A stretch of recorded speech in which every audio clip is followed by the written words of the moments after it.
added as a member of the 2010-2011 Executive Committee, which is a, let's see, that's a 12-member executive committee, and I am one of the 4 individuals within the Northwest District. So, Excellent. look forward to Congratulations are in order. Thank Thank you, and I know you'll represent our township well there. Thank you for doing that. Thank you, Mr. Chairman. Zoning report. I'm going to move right to Dick Gladman. He is waiting in the wings. Okay, there are at this time no board of zoning appeals scheduled. The zoning commission is scheduled for March 2nd, 7:30 p.m.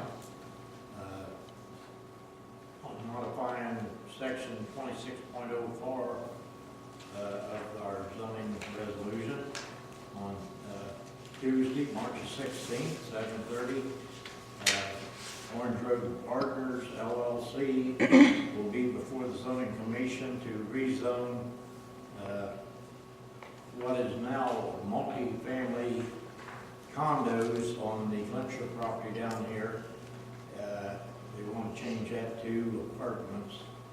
Then on Tuesday, March the 30th, we'll be back with both boards meeting on the comprehensive land use plan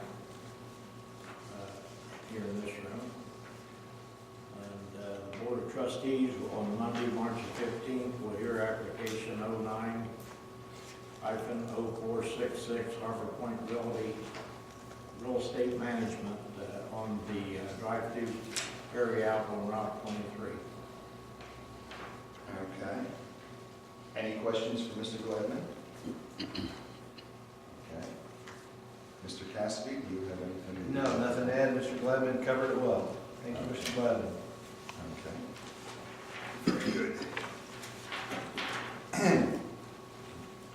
Okay, it would appear that brings us to our maintenance report.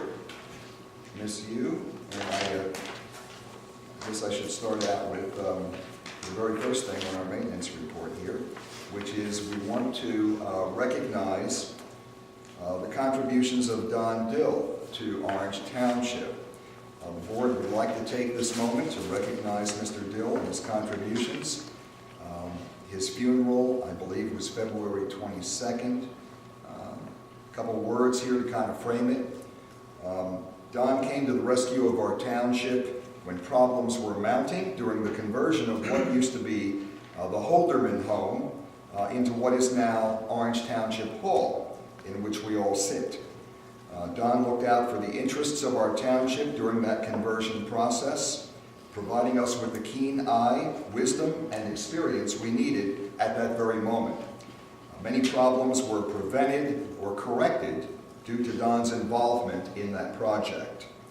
To give us better insight and understanding of the contributions that Don Dill made to our township, I've invited one of our former trustees, Mr. David Eby, to come and share some of those contributions for the public record.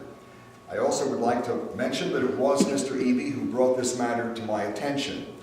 Thank you, sir.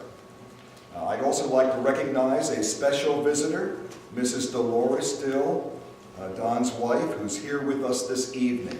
Welcome, ma'am. Thank you for coming. I see John and his wife as well. No, sister. No, I'm sorry. Sister. And visitor. Okay, pardon me. Sister. Excuse me. Pardon me. All right. Well, thank you all for coming in any event. And Mr. Eby, if you would like to come forward and share some of your insight concerning Mr. Dill. Thank you, Nelson, for putting this on the agenda for me. It's appropriate that we take a few minutes to recognize Don Dill and his efforts supporting Orange Township. Don passed away peacefully in his home just around the corner, February the 17th. Orange Township purchased this, the 1680 East Orange Road property from Gail and June Holderman in 1998.